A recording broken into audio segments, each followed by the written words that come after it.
मैंने उसे कहा कि वो अपनी फैमिली के साथ मेरे घर आकर मेरे रिश्ते की बात करे। उसकी हाँ पर मैंने घर बता दिया।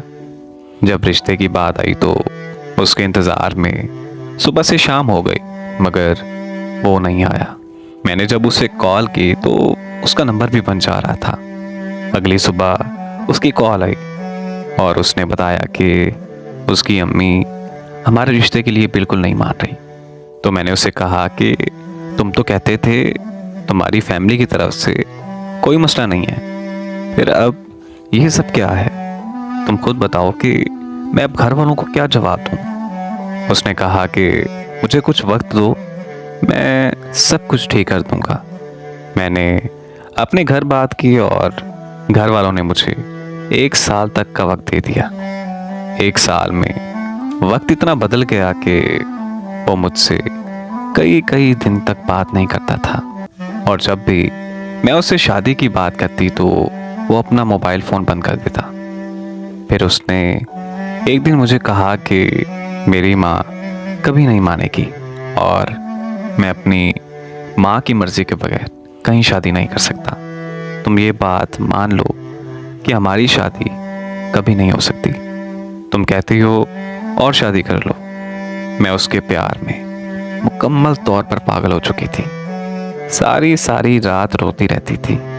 शादी की बात पर घर वालों को जान से मर जाने की धमकियां देती थी और कई कई दिन तक भूखी रहती थी।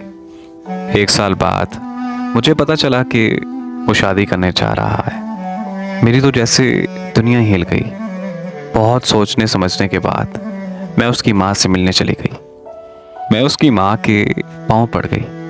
उसकी माँ के सामने हाथ जोड़े रोने लगी तो उसकी माँ ने मुझे बताया कि वो अपनी कज़न से बचपन से ही मोहब्बत करता था और उसी से शादी करने की ख्वाहिश भी रखता था, पर उसकी कज़न ने साफ इनकार कर दिया और उसकी कज़न ने उससे शादी करने से साफ इनकार कर दिया था।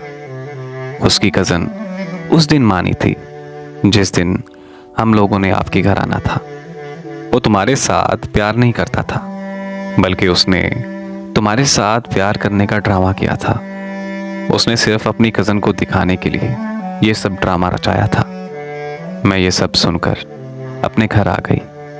आज मैं मुकम्मल तौर पर ज़हनी मरीज़ा बन चुकी हूँ। डिप्रेशन का शिकार होकर रह गई हूँ। कोई अपनी दुनिया संवारने के लिए किसी की दुनिया कैसे उजाड़ सकता है? मुझे आज तक इस बात का जवाब नहीं मिल पाया।